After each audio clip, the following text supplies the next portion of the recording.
vous voulez faire votre déclaration annuelle des revenus des personnes physiques, veuillez suivre les étapes suivantes. Premièrement, vous devez accéder au formulaire à travers le site internet de la DGI à l'adresse www.impôt.cm.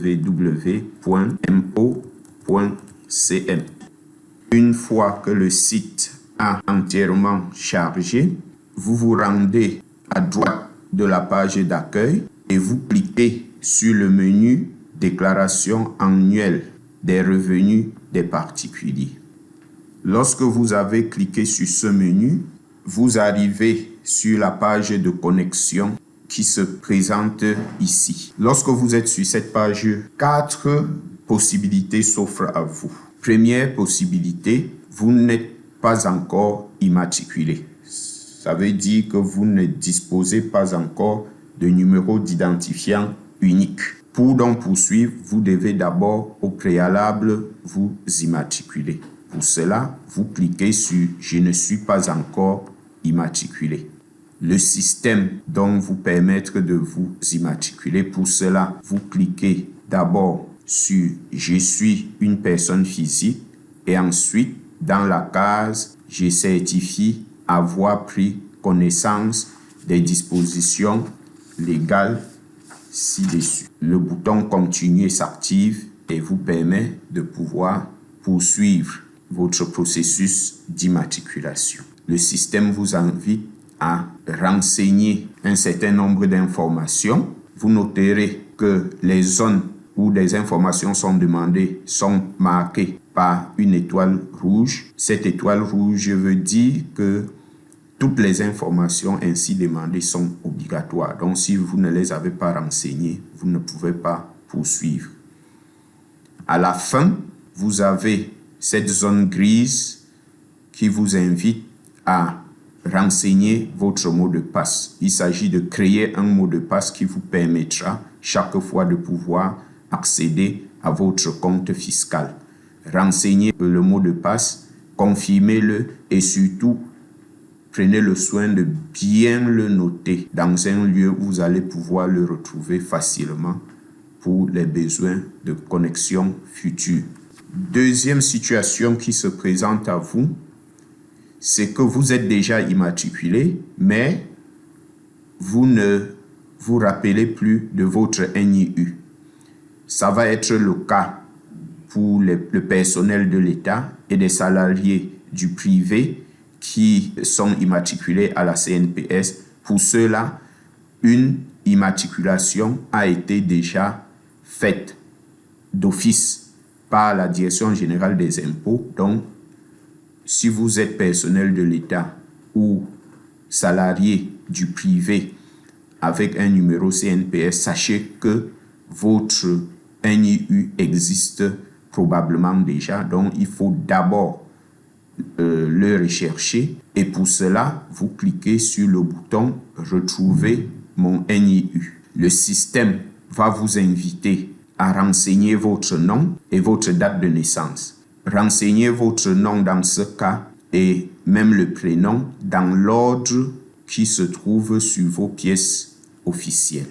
Ensuite, cliquez sur le bouton « Rechercher ». Si votre NIU existe déjà, le système va vous le présenter et vous allez pouvoir le copier et cliquer sur « Page de connexion » pour pouvoir donc accéder à votre compte fiscal.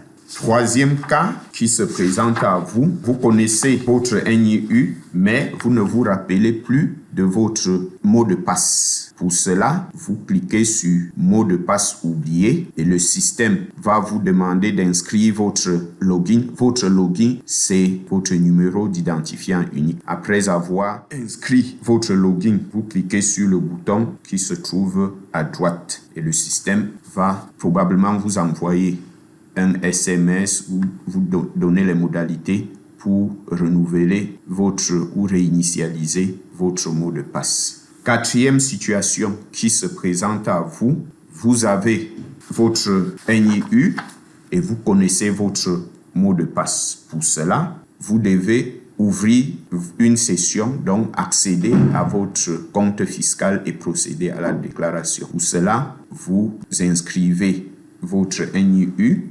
à l'espace login NIU et votre mot de passe. Et vous cliquez sur connexion. Après avoir cliqué sur connexion, vous êtes dans votre compte fiscal. À gauche, vous voyez demande de service, déclaration. Dans déclaration, vous avez toutes les déclarations possibles qu'on peut faire aujourd'hui en ligne à la DGI.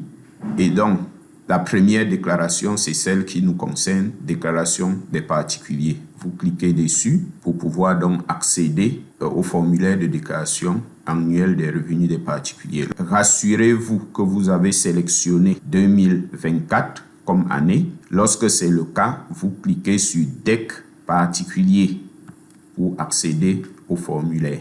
Voici le formulaire. Nous allons y accéder tout à l'heure, mais avant, il faut comprendre le code couleur.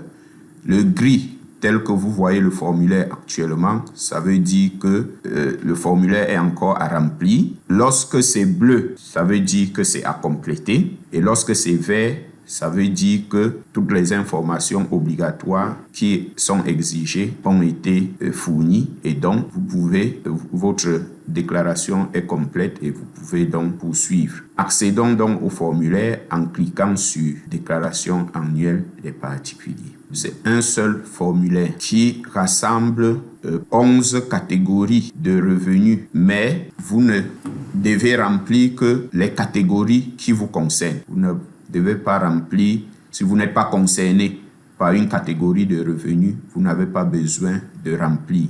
Donc, vous vous rendez en défilant ici à droite à la catégorie de revenus qui vous concerne.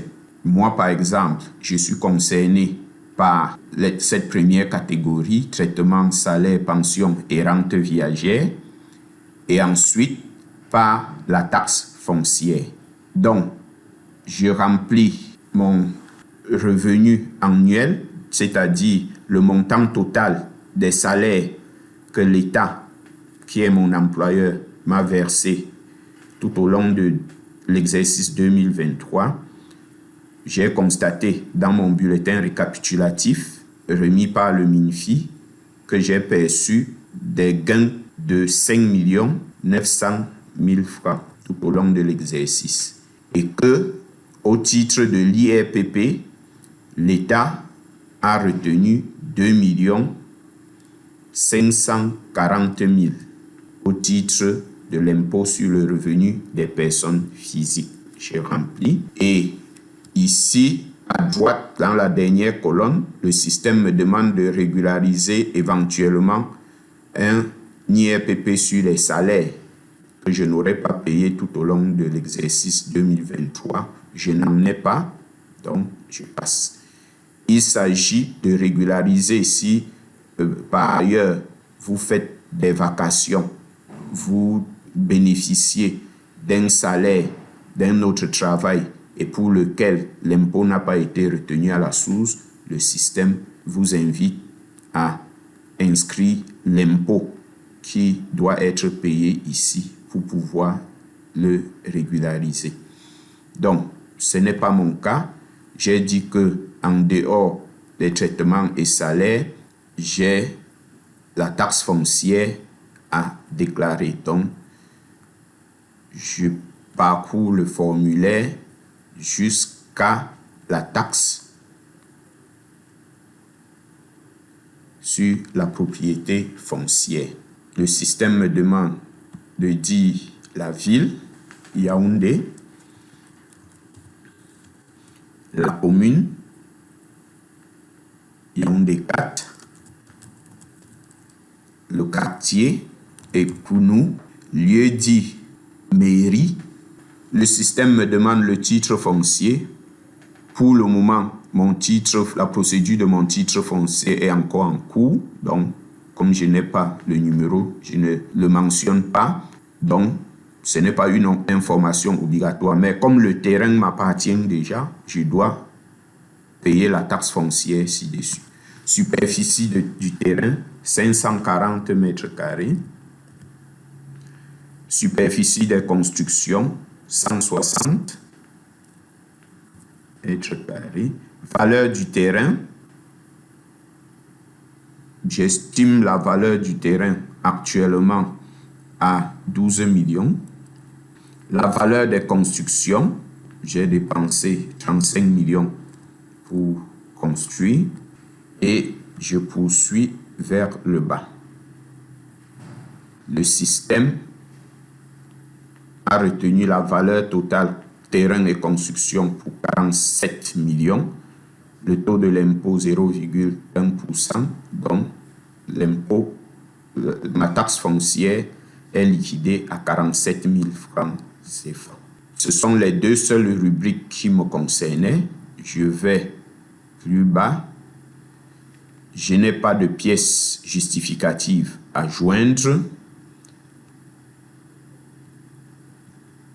La certification, le système me demande si c'est moi-même ou un représentant qui a fait ma déclaration. C'est moi-même. Je clique sur ce petit triangle au bout et j'ai dit non. Le système me demande de renseigner d'abord la date. On clique sur le calendrier et on choisit la date et on indique le lieu. Ensuite, je clique dans la case pour la première case pour attester que les informations que j'ai fournies dans ce formulaire sont complètes et exactes. Et également, le système me demande de certifier avoir pris connaissance de la disposition légale. Je n'ai pas fraudé dans ce formulaire, donc je clique que je certifie avoir pris connaissance de cette disposition légale. Et comme j'ai achevé avec ma déclaration, je peux donc cliquer sur le bouton enregistrer et compléter. Lorsque j'ai cliqué sur ce bouton, le système me présente, rappelez-vous au début, cette bande était grise et donc m'invitait à remplir le formulaire. Maintenant, la bande est devenue verte, voulant dire que toutes les informations obligatoires qui étaient attendues de moi ont été données. Donc, ma déclaration est complète et bonne. Ensuite, le bouton soumettre s'est activé. Je peux donc cliquer dessus et soumettre ma déclaration. Et un menu contextuel se présente en vous pour vous demander si vous êtes sûr de vouloir soumettre votre déclaration. Vous pouvez cliquer sur non si vous avez des doutes pour venir reparcourir votre déclaration et vous assurer que vous avez vraiment tout renseigné. Comme vous pouvez donc cliquer sur soumettre pour l'envoyer définitivement à l'administration. Lorsque vous avez cliqué sur soumettre et valider la soumission, vous avez ce message qui s'affiche pour vous dire que votre déclaration a été soumise et vous informe que vous pouvez télécharger l'accusé de réception et à partir de la page de déclaration. Donc, vous observez donc ici que l'accusé de réception est désormais disponible. Le statut de votre déclaration est passé à soumis et plus bas, vous avez l'avis d'imposition également. Donc, l'accusé de réception peut donc être téléchargé. Voilà l'accusé de réception. L'avis d'imposition également peut être téléchargé. Voilà les 47 000 de taxes foncières que le système a liquidé tout à l'heure lors du remplissage du formulaire et me demande maintenant de payer. Muni donc de cet avis d'imposition, je peux procéder au paiement par les différents modes qui sont offerts par la DGI. Premièrement, je peux procéder au paiement par virement bancaire. Donc, je me rends à ma banque, je remplis un ordre de virement à partir de mon compte qui est hébergé dans cette banque-là.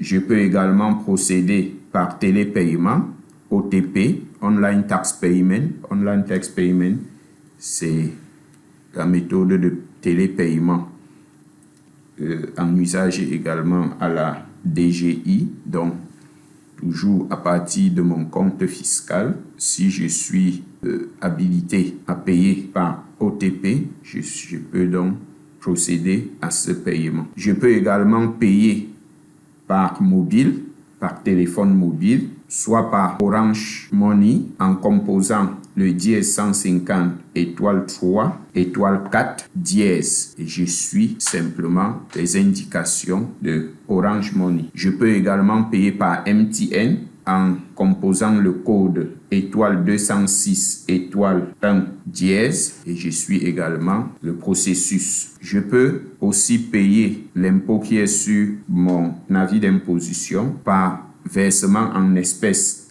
dans les guichets des établissements financiers habilités et les banques en me rendant donc avec mon avis d'imposition ou juste le numéro de référence de cet avis d'imposition à l'établissement financier ou la banque concernée. Je peux également payer de manière mobile à travers le téléphone, mais cette fois-là par Yomi, par Express Union, par Express Exchange. Et tous les autres opérateurs qui ont un protocole avec la DGI et qui offrent le paiement électronique. Je peux également me rendre dans les agences de Campost pour également procéder au paiement de l'impôt qui est sur mon avis d'imposition. En tout état de cause, la DGI a un système d'assistance aux contribuables, soit à travers le helpdesk, soit à travers un numéro de téléphone, le 8200, c'est le centre d'appel téléphonique de la DGI, et vous pouvez aussi vous rendre dans votre centre des impôts pour trouver assistance auprès de tous les agents de la Direction générale des impôts qui sont vraiment là à votre disposition. Je vous remercie.